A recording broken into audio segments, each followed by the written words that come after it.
আসসালামু আলাইকুম রহমতুল্লাহ। কবিতার নাম প্রকৃতি ও পরকাল। পৃথিবী সুন্দর যদি মানুষের অন্তর হয় পরিষ্কার।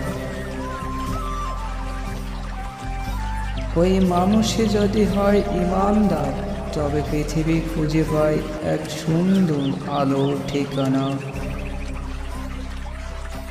তবে দুনিয়ার সুখে ভরে যায়, তবে দুনিয়াও খুঁজে পায় সুখের ঠিকানা।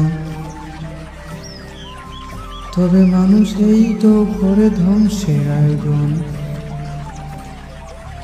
গাড়ির ধোয়া, ইট ভাটার কালো ধোয়া, কীটনাশকে মরে পাখি, নদী হারায় প্রাণ। বৈজ্ঞানিকের নামে চলে অপমানের ভ্যান। নিজের লোভে পৃথিবীতে যত পরিচিতির আয়োজন, ভুলে যাই এ ধারায় আমরা মেহমান। কিন্তু একজন ইমানদার হয় আলাদা। 5 ওয়াক্ত নামাজে সে থাকে সদা ব্যস্ত। তার মন হয় পবিত্র, চিত্ত হয় উদার। সে চায় না প্রকৃতির রঙিন সুখ নষ্ট হোক।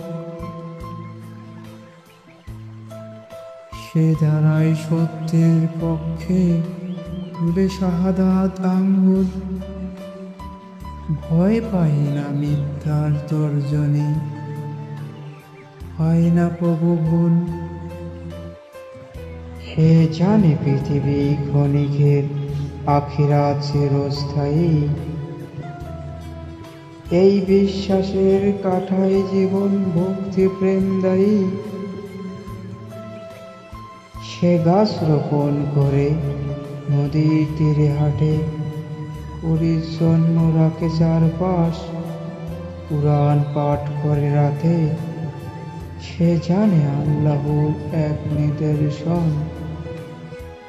সে জানে পৃথিবী আল্লাহর এক নিদর্শন। তাকে ভালোবাসাই যে ইবাদত করে। হে মানুষ, ফিরো তোমরা রবের দিকে।